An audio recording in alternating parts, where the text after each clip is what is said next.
दोस्तों नमस्कार। दोस्तों आज हम लोग चर्चा करने वाले हैं कल यानी 11 नवंबर को उत्तर प्रदेश लोक सेवा आयोग पर होने वाले महाधरने की। महाधरने में जाने से पहले दोस्तों कुछ विशेष बातों का ध्यान रखना है। साथ ही जो साथी महाधरने में जाने से बचना चाहते हैं उनके लिए मैं कुछ जानकारी भी उपलब्ध करा देता हूं कि अगर आप नहीं जाएंगे तो उसका प्रभाव क्या होगा। तो सबसे पहले दोस्तों यह बताते हैं कि जब 1 जनवरी 2024 को पीसीएस का नोटिफिकेशन आता है और 12 फरवरी को आरओ की परीक्षा होती है। तो देखिए 12 फरवरी को जब परीक्षा हो जाती है, पेपर आउट हो जाता है, आयोग को भी पता रहता है कि पेपर आउट हो गया, लेकिन उसके लिए हम लोगों को बहुत संघर्ष करना पड़ता है, तब जाके कहीं पेपर कैंसिल होता है। और पिछले 11 महीने से हम लोग इस इंतजार में बैठे रहते हैं कि लोक सेवा आयोग पेपर को लीक प्रूफ बनाने के लिए कोई प्रयास कर रहा है, छात्रों के हित में कोई कदम उठा रहा है, उन चोरों को पकड़ने का प्रयास कर रहा है जिन चोरों ने पेपर को आउट किया है। लेकिन अंत में जो है हमारे भरोसे को एक बार फिर से लोक सेवा आयोग तोड़ देता है। अभी पीसीएस जे का मामला ठंडा नहीं पड़ा था, लेकिन लोक सेवा आयोग ने फिर से एक अनुचित कदम उठाया, छात्रों के विरोध में कदम उठाया, और ऐसा दुस्साहस लोक सेवा आयोग बार बार करता है। मुझे तो लगता है कि आयोग यह परीक्षा को कराना ही नहीं चाहता है। अगर हम आपसे यह कहें कि लोक सेवा आयोग कोई भी कार्रवाई करने से पहले क्या उसके पास कोई लीगल टीम नहीं है, उसके पास बड़े बड़े वकील नहीं है, क्या वह चीजों को समझती नहीं है? क्या जो सुप्रीम कोर्ट का जो अभी फैसला आया है, क्या लोक सेवा आयोग को पता नहीं है कि पहले से यह फैसला उपलब्ध है और उसे पता है कि खेल के बीच में खेल के नियम नहीं बदले जा सकते हैं? यह पूरी तरह लोक सेवा आयोग जानता है और उसे इस परीक्षा को कराने की मंशा नहीं है। और सबसे बड़ी बात, पेपर कराने की जिम्मेदारी किसकी है? लोक सेवा आयोग की। उसे लीक प्रूफ कराने की जिम्मेदारी किसकी है? लोक सेवा आयोग की। पेपर अगर आउट होता है तो वो किसकी गलती है? लोक सेवा आयोग की। भुक्तभोगी कौन होता है? हम लोग यानी छात्र।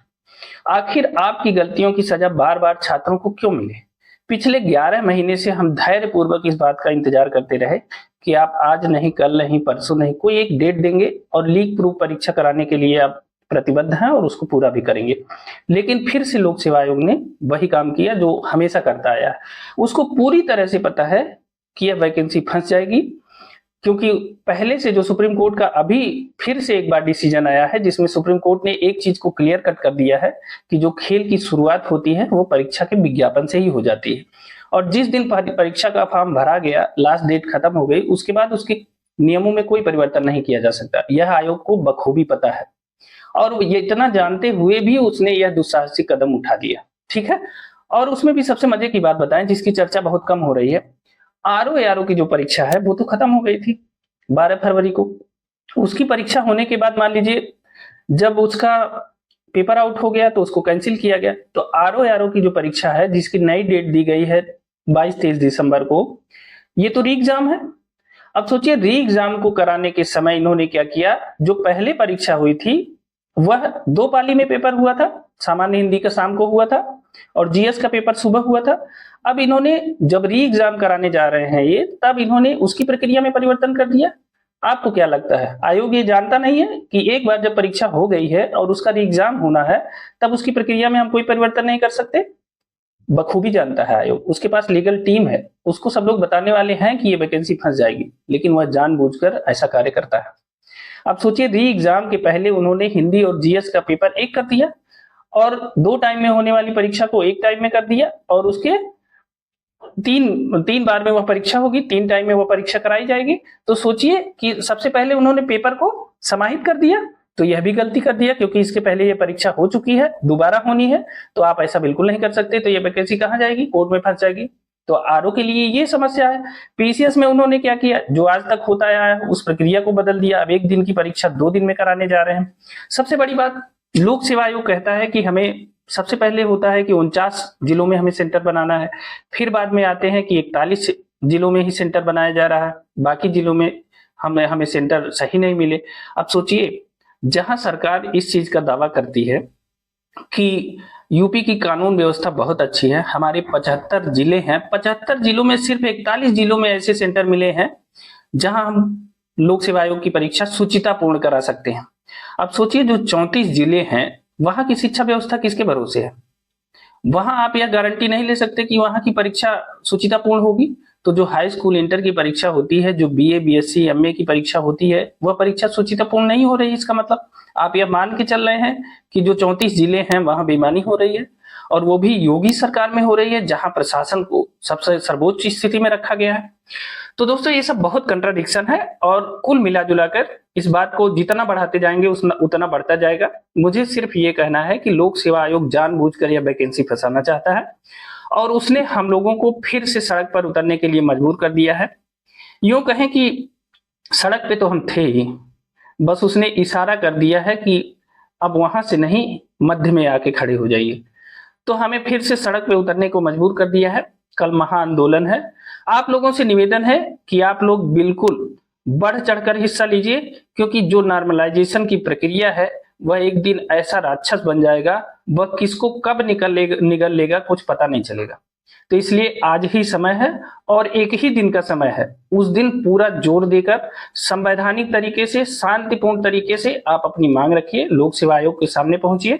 आप स्वयं पहुंचिए, अपने साथियों को लेकर पहुंचिए, उनके साथियों को लेकर पहुंचिए। जितनी संख्या हो सके उतनी संख्या बढ़ाइए, जितना दबाव हो सके लोक सेवा आयोग पे बिल्कुल बढ़ाइए, क्योंकि कल ही वो दिन है जब लोक सेवा आयोग आपके ताकत को देखकर अपनी नोटिस को वापस लेगा और नई नोटिस जारी करेगा। अगर कल आयोग को आप नहीं झुका पाए तो आप समझ लीजिए कि आपने एक ऐसा रास्ता फिर से खोल दिया है। अब देखिए, आप जानते हैं कि स्केलिंग की प्रक्रिया के लिए कितना लड़ाई लड़ी गई, कितना उसके लिए परेशान हुए छात्र, कितने लोगों को इन स्केलिंग ने निगल लिया है। बड़ी मुश्किल से स्केलिंग की प्रक्रिया खत्म हुई, तो अब लोक सेवा आयोग फिर से एक नया रास्ता खोल रहा है, जिसमें आप प्री से ही भाग्य के भरोसे हो जाएंगे। कर्म तो आपका खत्म हो गया। तो हमें ऐसा नहीं करना है। आने वाले लोगों के लिए भी हमें ऐसा रास्ता नहीं बनने देना है, और हमें डट कर लोक सेवा आयोग के सामने संवैधानिक तरीके से अपनी मांग रखनी है, और तब तक डटे रहना है जब तक वह एक नई नोटिस न जारी कर दे, अपनी पुरानी नोटिस को वापस न ले ले, तब तक हमें लोक सेवा आयोग पे बैठे रहना है। साथ ही दोस्तों एक चीज की और चर्चा करनी है कि जब आंदोलन बहुत बड़ा होता है तो उसमें कुछ अराजक तत्व भी शामिल हो जाते हैं। तो आप सब जितने पढ़े लिखे युवा हैं और जो शांतिपूर्ण आंदोलन के लिए जा रहे हैं, उन्हें इस बात का ध्यान रखना है कि जो लड़का उनके बगल में है खड़ा, वो किसी आक्रोश की तरफ तो नहीं जा रहा है, या लोगों को आक्रोश के लिए प्रेरित तो नहीं कर रहा है। इसलिए ऐसे लोगों पे ध्यान रखना है और उन्हें अपने आंदोलन में शामिल होने से, आंदोलन को उग्र रूप में लाने से बचाना है। अगर आंदोलन उग्र हो गया तो प्रशासन तो इसी इंतजार में बैठा है कि जैसे ही आप एक पत्थर उठाएंगे तो प्रशासन आपको मार के तोड़ देगा, भगा देगा आपको वहां से, और आपका आंदोलन बेकार हो जाएगा। तो बहुत सी राजनीतिक पार्टियों ने समर्थन दिया है, जिसने भी समर्थन दिया उसका स्वागत है, लेकिन हाँ, अपना आंदोलन हैक होने से बचाना है और ऐसे लोगों के हाथों में जाने से बचाना है कि आंदोलन हिंसक हो जाए। तो आंदोलन को हिंसा से भी बचाना है। इसलिए आप सबका यह कर्तव्य है कि आप जहां भी खड़े हों, जिस भी स्थिति में रहें, वहां अगल बगल के लोग क्या बात कर रहे हैं, कैसा मतलब वो बना रहे हैं कि वो कहीं आक्रोश की तरफ तो नहीं बढ़ रहे हैं, इस स्थिति से आपको बचाना है और उनको रोकना है कि कोई उग्र आंदोलन नहीं होगा। क्योंकि हम पढ़े लिखे हैं, हम छात्र हैं, हमें सभी संविधान की सारी धाराएं पता हैं, और हम जानते हैं कि कैसे संवैधानिक तरीके से हमें अपना आंदोलन चलाना है। तो आप उस नियम का पालन करते हुए आंदोलन को जो है पूरी तरह शांतिपूर्ण तरीके से चलाएंगे, और मुझे भरोसा है कि अगर आप डटे रह गए और आपकी संख्या बल भारी रही तो लोक सेवा आयोग को झुकना जरूर पड़ेगा। ठीक है, हम अपनी टीम के साथ स्वयं वहां उपस्थित रहेंगे, आपके बीच रहेंगे, और तब तक रहेंगे जब तक लोक सेवा आयोग अपनी इस बात को वापस नहीं ले लेता कि हमें नॉर्मलाइजेशन करना है या हमें ऐसी प्रक्रिया का पालन करना है जिससे छात्रों के साथ अन्याय होगा। देखिए, नॉर्मलाइजेशन की प्रक्रिया पे बहुत से साथियों ने वीडियो बनाया है, इसलिए उसके संबंध में हम चर्चा नहीं करेंगे। सिर्फ इतना ही बताना है कि यह एक ऐसी प्रक्रिया है जो आपके प्री के रिजल्ट को किस्मत पे डिसाइड कर देगी और बेईमानी के लिए एक बड़ा रास्ता खोल देगी। तो आपको इस प्रक्रिया को चालू होने से पहले ही दबा देना है और इसका पुरजोर विरोध करना है। इसलिए अधिक से अधिक संख्या में कल पहुंचने का प्रयास करें, अपने साथियों के साथ जाएं, उन अपने साथियों को कहें कि वो अपने साथियों को बुलाएं, और जितना ज्यादा से ज्यादा संख्या हो सके वहां पहुंचिए, और इस मूड से जाइए आप कि हम तब तक नहीं लौट के आएंगे जब तक लोक सेवा आयोग अपनी बात को वापस नहीं लेता है। ठीक है, तो हम भी वहां मिलेंगे, हम भी आप लोगों के साथ रहेंगे।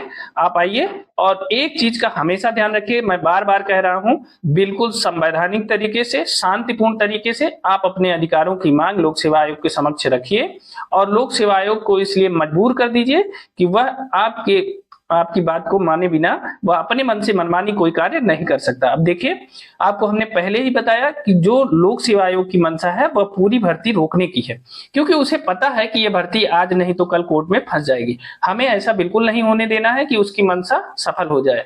हमें पहले ही बीच का रास्ता निकालना है और हमें कोर्ट में जाने से पहले आयोग को मजबूर करना है कि वह अपनी नोटिस को वापस ले ले। तो ठीक है, इतना ही। मिलते हैं कल आंदोलन में। ध्यान रहे, शांतिपूर्ण और संवैधानिक तरीके से आंदोलन होना चाहिए। हम भी अपनी टीम के साथ रहेंगे, आप लोगों के साथ पूरा समय देंगे और तब तक रहा जाएगा जब तक लोक सेवा आयोग अपनी नोटिस को वापस नहीं ले लेता है और लड़कों के पक्ष में एक नई नोटिस नहीं जारी कर देता। ठीक है, तो आज के लिए इतना ही। मिलते हैं कल धरना स्थल पे। तब तक के लिए बहुत बहुत धन्यवाद।